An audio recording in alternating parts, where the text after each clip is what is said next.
This meeting today will focus on the Villasur expedition of 1720 into Nebraska. Joining us today are members of Mona's Bison Society, Mona board members, and members of the senior college.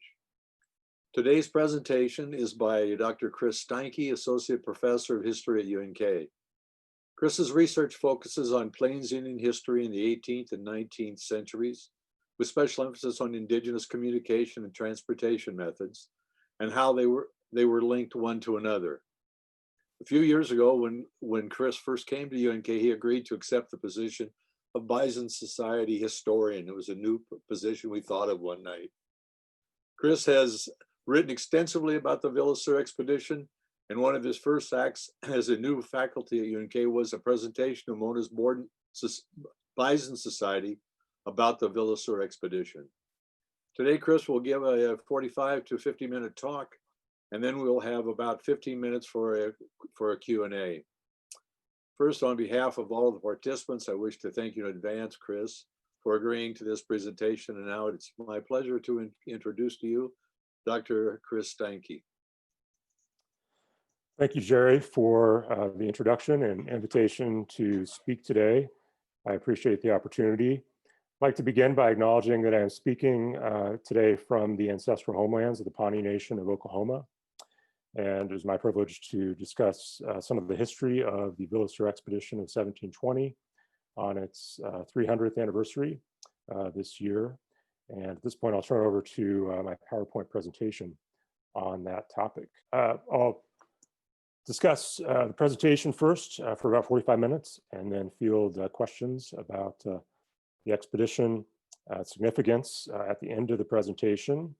Villasur expedition of 1720, a hugely important event in the history of the Central Plains region and in the history of North America as a whole. Really realigning political borders in this region, leading to the retreat of the Spanish Empire back to New Mexico. And one of the unique documents we have to study it today is what's known as the Segesser II hide painting, which is held in the New Mexico History Museum in Santa Fe. And there's a detail on this first slide of one of the sections of that hide painting. I'll talk a little bit more about that in a bit. But some background about the Villasur expedition took place in the summer of 1720. It was really a reconnaissance expedition. So the Spanish were trying to figure out what was going on in the Great Plains. Especially they'd heard reports of French activities in the plains. It traveled from New Mexico to present-day central Nebraska, where it was attacked by Pawnee and Oto Indians near the confluence of the Platte and Loup rivers. And in the expedition, about 31 of the 45 Spaniards perished, including Lieutenant Governor Pedro de Villasur. As mentioned, one of the really important sources for studying and trying to understand what happened today is the Segesser hide painting of the Villasur battle. And these hide paintings were discovered in 1945 by a researcher, in fact, in Switzerland. And they had been handed down by descendants of a Jesuit missionary who had shipped them back, the paintings back to his family in Switzerland. They remained there until after World War II. And this researcher identified that one of the two paintings, in fact, showed the battle, the Villasur battle in present-day Nebraska.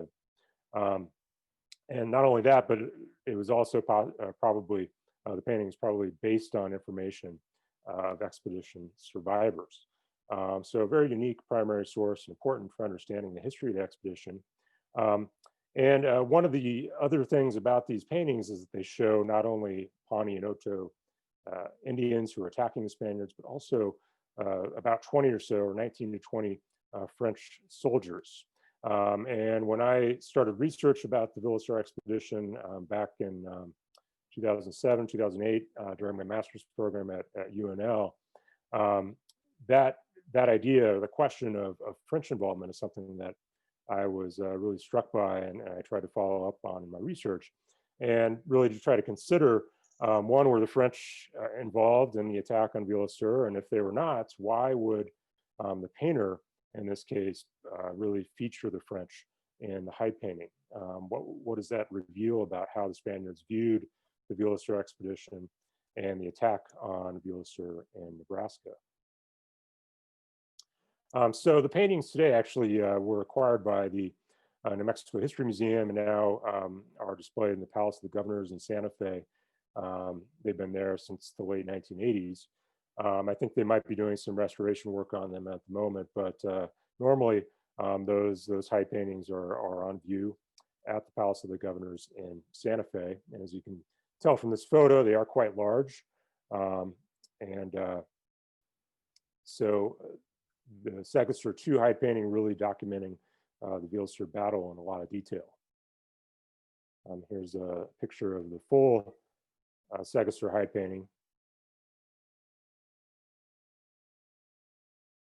And if you zoom in to the hide painting, you'll notice that it does show a large number of French troops in that attacking force. And see there on kind of the left of this painting, a line of French soldiers firing at the surrounded Spanish troops. So when I started research on the Villasur expedition, this emphasis on the French troops, something that really struck me, raising questions in my mind. Why would the Spaniards pay so much attention to the French? And I think it kind of reflects how the Spaniards viewed the expedition, the fate of the expedition, and the role of the French in the attack on the expedition. Overall, I think the Spaniards really seeing the attack as the result of French influence, French activities, rather than a decision by the Pawnees and Otos to attack the Spaniards. And this raised an even bigger question about why the Pawnees and Otos would attack the Spanish, what was occurring in their homelands at this time, and how they were negotiating their position between the Spanish to the southwest in New Mexico and the French to the east in Louisiana. So as I was doing research on this project for what eventually became an article in Great Plains Quarterly, that led me to do some more research on Pawnee and Oto homelands in Nebraska in the early 18th century. And to provide just an overview of the landscape of central Nebraska at this time, most of their villages located along the Platte and Loup rivers in Nebraska in the early 1700s, where they conducted a seasonal economy based on agriculture and bison hunting. But in this period, around the time of the Villasur expedition, it's also a time of great change and really seismic changes in the Great Plains region. The Central Plains was in fact kind of the meeting place of what historians have referred to as the quote unquote horse and gun frontiers. This is basically the expansion of of horses from the southwest, from New Mexico to the north, and then also the expansion of the gun trade, of the fur trade from French Canada, from French Louisiana to the west. And those two frontiers really met in the Central Plains in present-day Nebraska, and in fact, in the Pawnee and Oto homelands. This would lead to some changes in the economies of peoples in the plains. New peoples, such as the Comanches, would move into the plains to take advantages of the opportunities of equestrianism. Different peoples would invest even more in the fur trade, and as a result, possibly place more emphasis in hunting bison to acquire robes for the fur trade. And as a result of acquiring horses, it became even more important for people who were getting horses to control and access river valleys in the Great Plains, and especially in the Western Plains, an arid region. The resources of river valleys, of course, water, but also shelter provided by forests, by cottonwood trees along those river valleys, really important for trying to shelter horses in the winter, trying to feed those horses.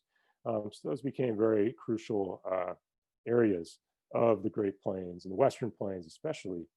And this would lead to conflict especially between Pawnees in the Central Plains and the Apache peoples in the Western Plains over the question of who would control those river valleys.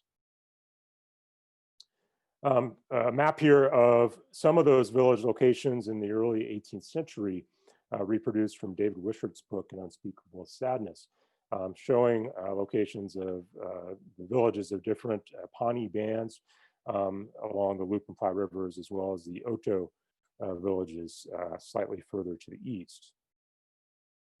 One of the important sources that we have for researching what was happening in the Central Plains at this period in the early 18th century are some reports by French fur traders, including French fur trader and explorer named Etienne Villasur de Bourgmont, who in 1714 traveled up the Missouri River as far as the Platte River and wrote a report of what he saw there, describing the Nebraska River. So Bourgmont, one of the first people to, one of the first Europeans, that is, to record the Oto and Omaha name for the Platte River, the Flatwater. Also describing the village of the Oto people along Salt Creek near present-day Lincoln, Nebraska, and as well numerous Pawnee villages farther to the west up the Platte River and Loup River.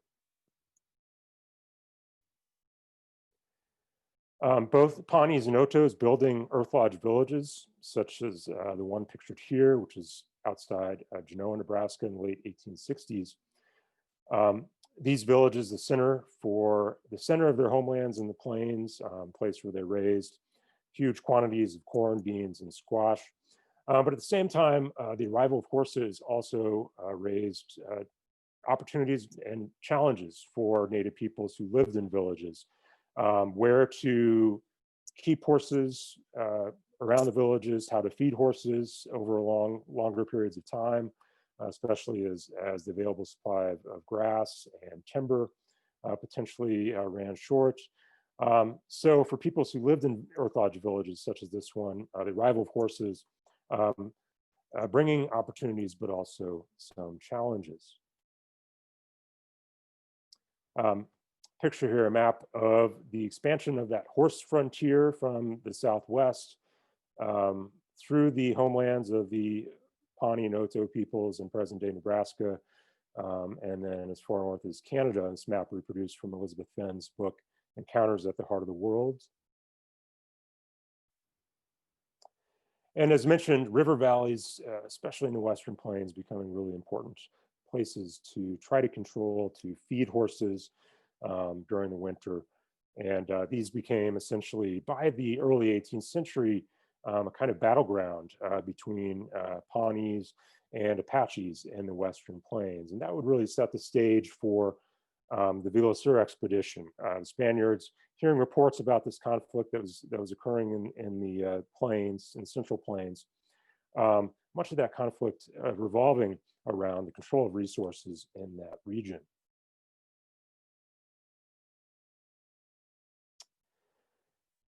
Europeans, however, having a much different view of the Central Plains region and what was going on there. And instead of seeing this region as an indigenous homeland, indigenous territory, Europeans really seeing it as a border or a frontier of their own empires. And this is kind of the view of this land that I think we see conveyed in the Segesser high painting as of Nebraska really as kind of an imperial borderlands, at least in terms of the viewpoint of the Spanish and the French. But the Great Plains itself really an imperial borderlands between Spanish New Mexico and French Louisiana by the early 18th century. And as a result of some of this conflict that was occurring in the plains, the expansion of the horse and gun frontiers, Spanish officials start hearing reports of French attacks against Apaches to the northeast of New Mexico. And not only that, they also hear some reports, in fact, of French posts out in the plains. That really concerns them, the idea that the French are expanding even farther west of Louisiana and establishing some posts toward New Mexico. From their side of things, the French in Louisiana are in fact more interested in opening trade with New Mexico. So they're really more invested in the commercial opportunities across the plains toward New Mexico, and as well the potential for the discovery of mineral wealth in New Mexico and the Rocky Mountains. So both sides of New Mexico and Louisiana, seeking opportunities, commercial opportunities, and trying to affirm alliances in the Plains region. A map here from the Archivo General de Indias in Sevilla that gives a kind of a glimpse of how the Spanish Empire viewed the Central Plains region at this time. And you can see there on the left, Santa Fe, New Mexico, on the bottom right corner, Texas, and then on the far right, if you can make out Missouri there for the Missouri River. This map's still showing Quivira, the mythical city of gold that was Coronado and Oñate both tried to discover in the Central Plains. So overall, Spanish knowledge of the Central Plains region, who lived there, where villages were, was still very limited at this point by 1720. Spaniards not really knowing what was going on in the Central Plains region, and that will be an important factor in the expedition itself. The Spaniards really at a loss, not really knowing where they're going as they head up into present-day Nebraska.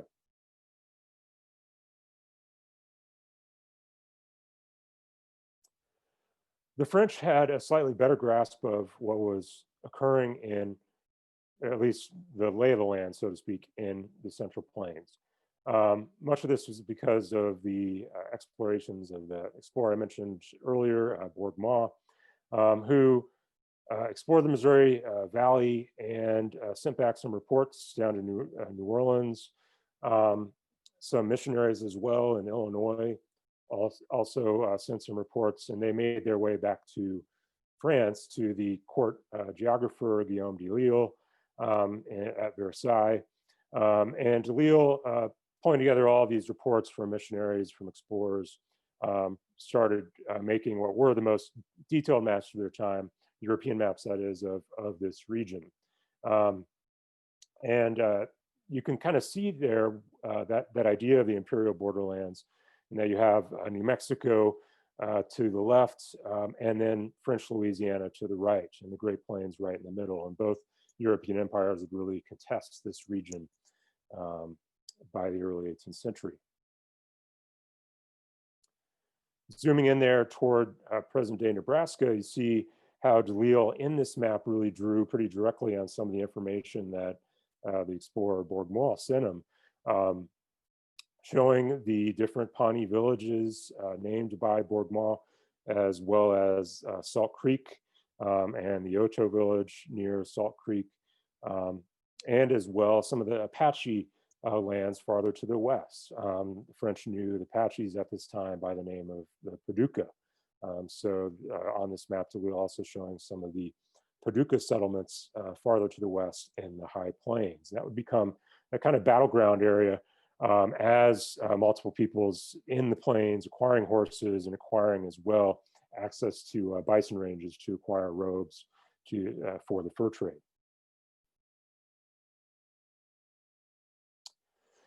So the Spanish start hearing rumors, reports of what's been going on in the Central Plains in terms of some of this conflict, the expansion of French traders as well, trading guns and other trade goods to the Pawnees, and they grow increasingly concerned about the prospect of a French alliance with the Pawnees, and not only that, but a French invasion of New Mexico. And this really escalates a year before the Villasur expedition in 1719. And in that year, the governor of New Mexico leads an expedition from the colony out into the lands of Apaches to investigate these reports of French attacks, to as well also try to check Utes and Comanches who had been raiding New Mexico with greater frequency. Comanches at this time conducting their expansion across the southern plains, establishing what historian Peckham Lyon is called the Comanche Empire in the southern plains. So Valverde leads this expedition out into the plains to see what's going on. And he hears some pretty worrisome news from Apaches that he meets there. His report is republished in a book called After Coronado, a collection of translated Spanish documents. But Valverde says it learns, in fact, that the French evidently have two large villages or forts along what the Spanish come to know as the Platte River. Reports here from Apaches that not only are they trading with native peoples across the plains, they're also establishing these posts in the middle of the plains. And that becomes very concerning for the Spanish.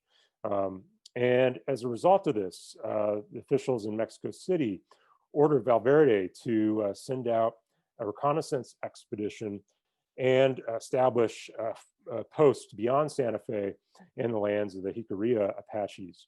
And that order will lead to the Villasur expedition of 1720. Valverde will send his lieutenant, Villasur, Pedro de Villasur, out into the plains to investigate these rumors of French activity and the reports the French are potentially making their way across the plains toward Louisiana or toward New Mexico. So the expedition itself sets out in mid-June 1720. It consists not only of about 45 Spanish soldiers, but also a large detachment of Pueblo Indian auxiliaries, and it also meets Apache warriors along the course of the expedition who join the expedition to Nebraska. The goal of the expedition, establishing that post among the Jicarilla Apaches, but especially to investigate French activities in the Pawnee homeland. And it's guided north by Apaches and, in fact, a Pawnee captive named Francisco Sistika. Sistika is a name that derives from the Apache name for the Pawnees and for the Platte River. So clearly potentially this is a captive taken by Apaches and then traded to New Mexico. But Francisco Sistika serves as a guide for the expedition as it travels into present-day Nebraska. Upon reaching the Platte River Valley and the confluence of the Platte and Loup Rivers, the expedition is attacked by Pawnee and Oto forces early on the morning of August 13th in 1720, so a little over 300 years ago from today. This map here showing the general course of the expedition, traveling through the lands of Apaches that Governor Valverde had met a year earlier, stopping at a place called El Cartalejo, which is an important Apache settlement in present-day western Kansas that was actually kind of a refuge for Pueblo peoples who fled the Pueblo or the Reconquista of New Mexico. So it was kind of a combined Apache Pueblo settlement for a time. And then from the Kansas River proceeding north toward the valley of the Platte River and toward the confluence of the Platte and Loup Rivers in present-day Nebraska. And this map reproduced from my article on the expedition. Picture here of the archaeological site of El Cartalejo, where the Villasur expedition stopped on the way to the Pawnee villages in Nebraska.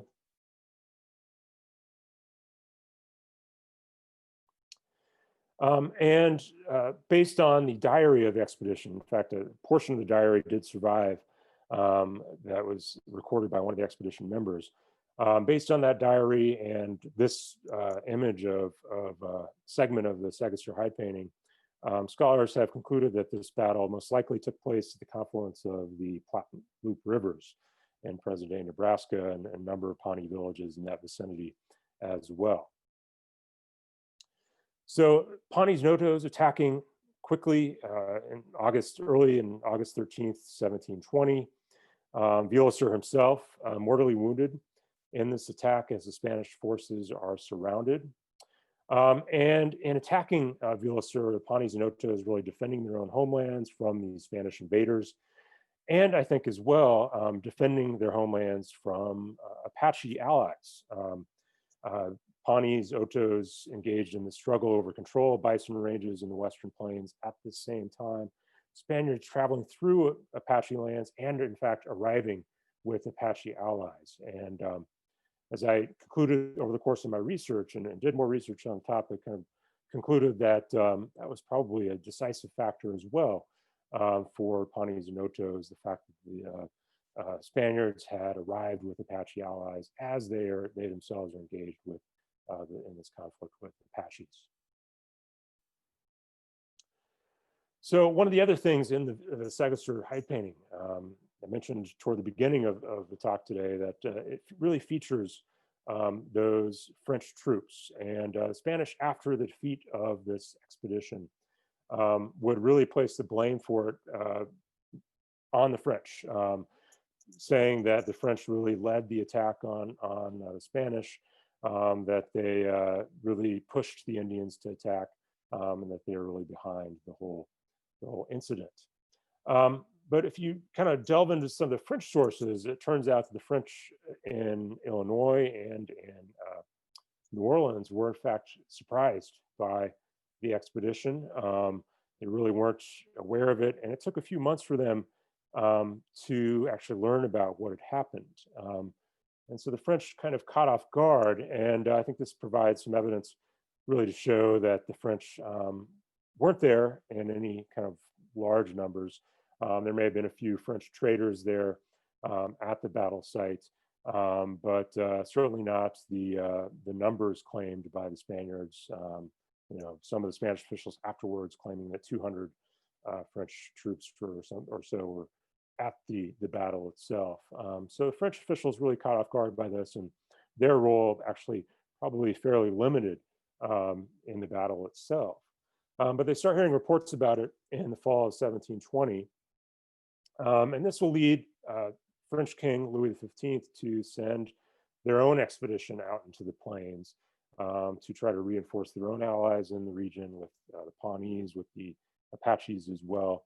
That expedition led by that explorer, a veteran explorer of the region, Bourgmont, and he's charged with establishing a post on the Missouri River and opening trade with New Mexico.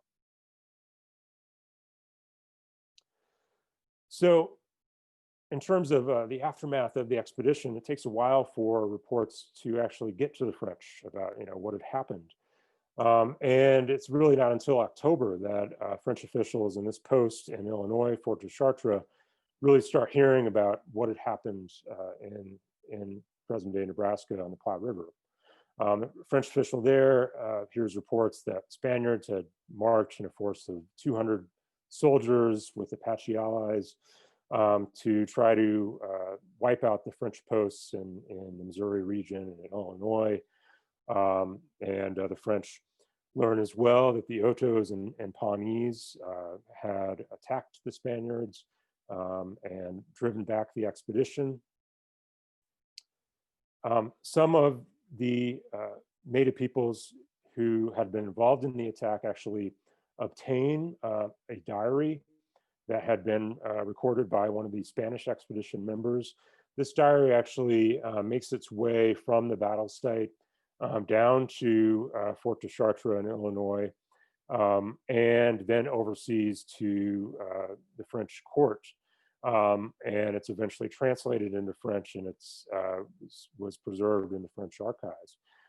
So the French get a hold of a diary the Spanish expedition member had been recording, and based on that diary, learn a little bit more as well about what had transpired in the days leading up to the attack. This diary translated in that book After Coronado as well.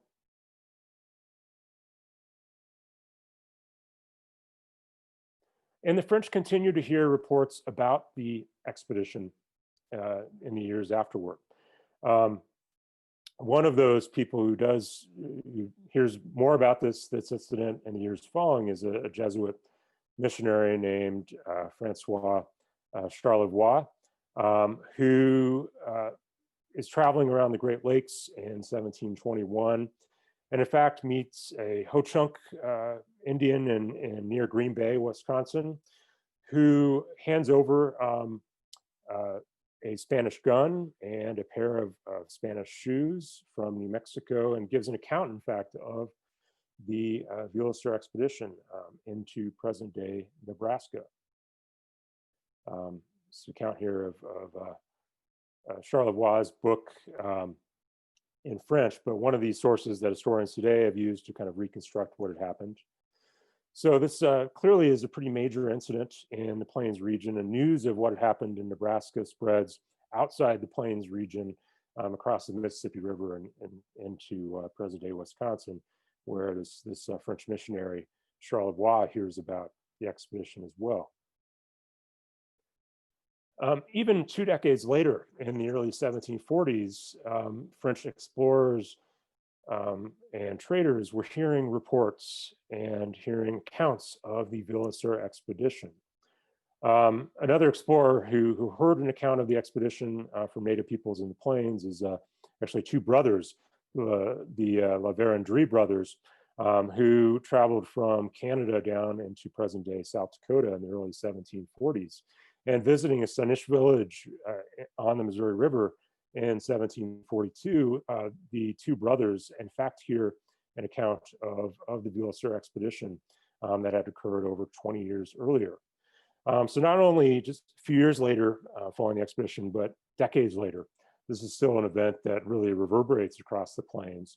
And I think that's also important for understanding its significance to Native peoples, different alliance systems and alliance networks at this time, and diplomatic networks too across the Plains region. So piecing all this together as I was kind of doing research on the Villasur expedition for an article that's eventually published in Great Plains Quarterly, I kind of came around to one, really doubting Spanish claims that that the French were really involved in the Villasur battle, and to any large extent. There may have been a few French traders there, but doubtful that there was a large number of French troops there. But also kind of piecing together all these sources, kind of getting a sense as well for the ways in which Pawnees and Otos were really defending their own homelands and attacking the Villasur expedition, driving back the Spaniards, and using their own alliances with not only with the French, but also with other indigenous peoples across the region to pursue their own diplomatic, economic, and political goals in this region. And this all kind of, I think, illustrates as well this concept of the native ground. And this is a term that was coined by historian Kathleen Duvall in her book, The Native Ground, Indians and Colonists in the Heart of the Continent. And this is a book that focuses on the Arkansas River Valley and the power of the Osage and Quapaw people in that region. But I think it also has ramifications for other parts of the Great Plains and other parts of North America. And it really is a book that has kind of helped shift focus from this idea of European frontiers or European borderlands, this idea of European competition and rivalry, which had been the focus of earlier historians. And you even see that in kind of how the Spanish viewed the expedition afterwards, really that this was an attack by the French, not an attack by Pawnees or Otos. However, this concept of the native ground, I think, helps us kind of see the expedition differently, and the result, the battle that followed, really more as an assertion of indigenous power in the Central Plains and native peoples in that region, defending their homelands, pursuing diplomacy, and as well establishing their own trade and communication networks across the Central Plains. The reports that French explorers received of the expedition, really the distance that the kind of distance from the battle site that they're hearing about it, I think is also really evidence of some of those communication networks and how they reached outside the Central Plains region to present day South Dakota, North Dakota, where the 2 French explorers heard about the expedition from Sanish peoples who were relatives of the Pawnees, fellow Caddoan speakers in Nebraska, and as well the Jesuit missionary Charlevoix hearing about the expedition from Ho-Chunk peoples in Wisconsin. Ho-Chunk peoples also relatives of the Oto peoples, fellow speakers of the Chewere Siouan languages. So seeing kind of evidence, pictures of how those networks reached outside the Central Plains region in ways that maybe the Europeans didn't really understand or anticipate at the time. So apart from this history of the expedition itself, there's also been kind of a parallel story of the expedition in terms of its historical memory. And we can trace that within Nebraska itself through some of the early work of historians who were writing about the expedition. And for the remainder of the talk today, I thought I might focus a little bit about legacies of the Villasur expedition within Nebraska. And really one of the people who spread the word about the expedition in the early 20th century was a historian at the Nebraska State Historical Society in the early 1900s, Addison Sheldon. And he was one of the first people in, one of the first historians in the State Historical Society of Nebraska to really investigate the Villasur expedition. And his research really coincided with some archival discoveries in Mexico and France.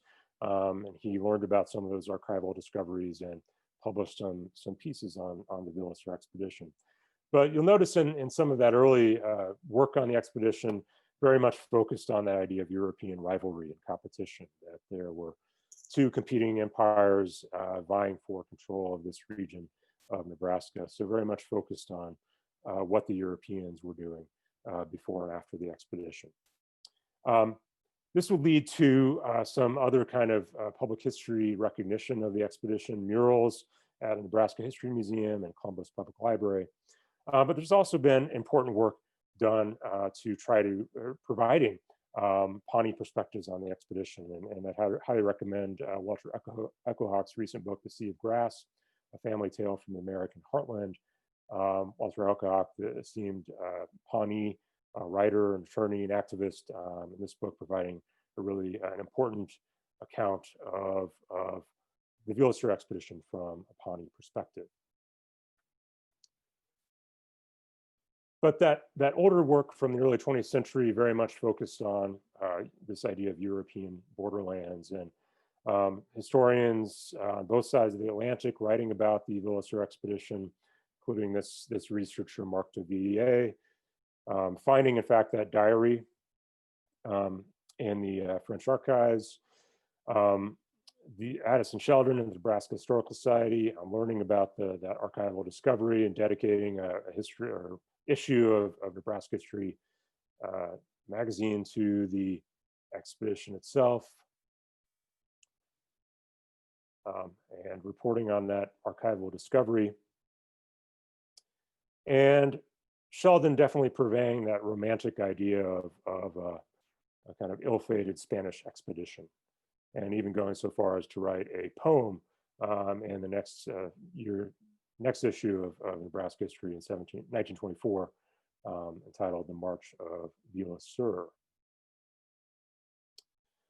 So these early historians of the Villasur expedition really kind of very much interested in this expedition, I think, kind of trying to claim a European past and focusing on this European history.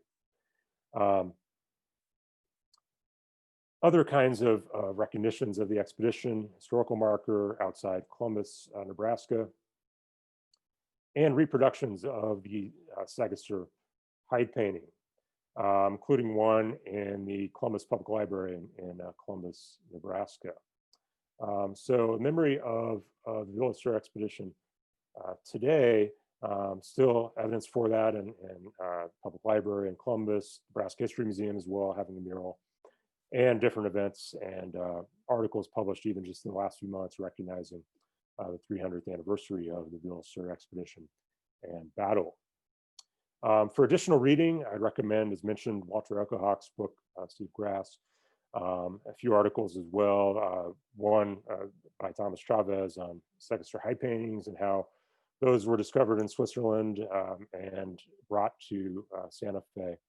And then that article I mentioned that I had kind of worked on and initially started me on this path of research, looking at the Villasur expedition. So with that, I'll turn over to questions. I think there's already been one submitted, if I am able to open the chat screen here.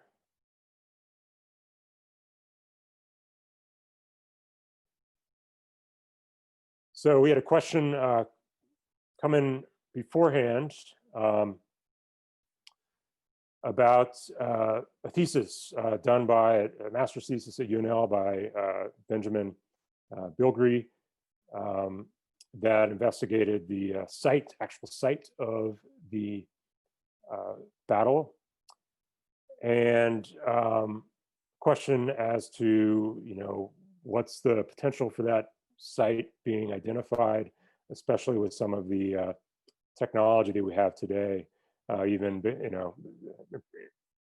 new technology since 2011, 2012, when that master's thesis was completed. Good question. I personally think that the chances of actually identifying the battle site are going to be difficult to find, especially just because of changes in the river valleys and river channels, the Platte River and the Loup River, and as well, a lot of the goods and merchandise brought by the Spaniards to the battle site, taken by Pawnees and Otos and traded out as well. Some of that made it to the Great Lakes, some made it to down the Missouri River to the Mississippi Valley. So I think chances of finding the actual battle site might be difficult to do that, combined with some of those changes as well in the river channels in the region. Another question beforehand, have Pawnees and Otos in Oklahoma been contacted in the last 10 years for maps or spoken to for their own accounts of the battle? Recently, I know that History Nebraska, in fact, has spoken to Matt Reed, the Historic Preservation Officer for Pawnee Nation of Oklahoma. In fact, his interview is I believe, posted on YouTube by History Nebraska. So I'd recommend checking out that video as well for the significance of this expedition to the Pawnee people today. And another question, what new facts have I found since I started work and research on the Villasur expedition?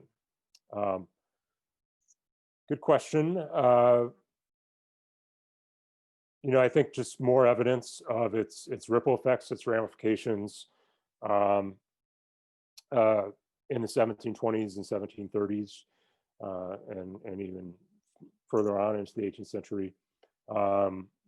More reports of Native peoples informing Europeans about what had happened, and really just more evidence of how this is really kind of watershed moment in the history of the Central Plains in the 18th century.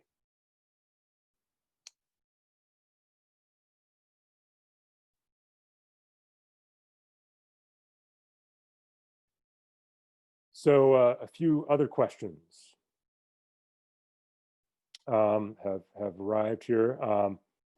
Question of what was the role of Lakota peoples in this history? Important question. And Lakota's hugely powerful in this region as well. Their homelands a little bit farther to the north of the Pawnee homelands in Nebraska.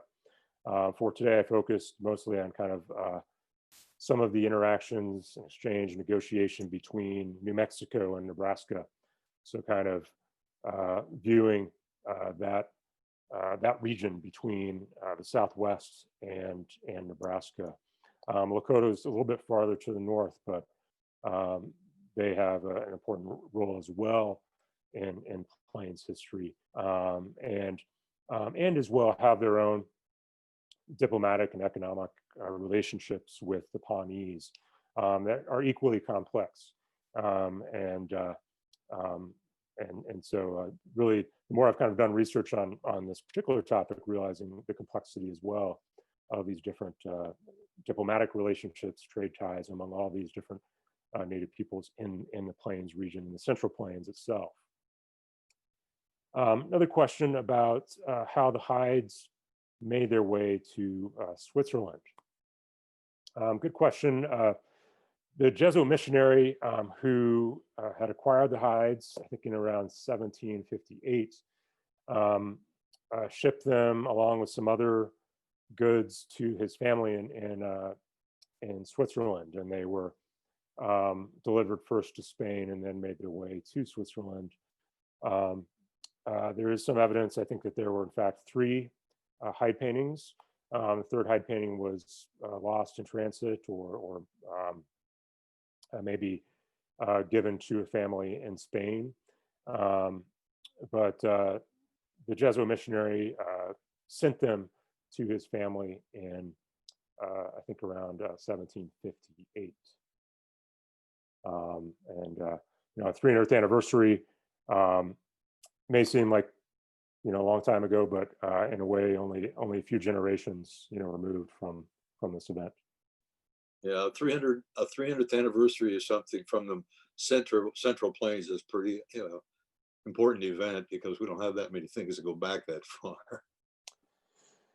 Yeah, and I think too, you know, this expedition really also kind of really providing an important window onto that history, an earlier history before, say, the Lewis and Clark expedition, before, well before Nebraska statehood as well. So important, very important in that respect too.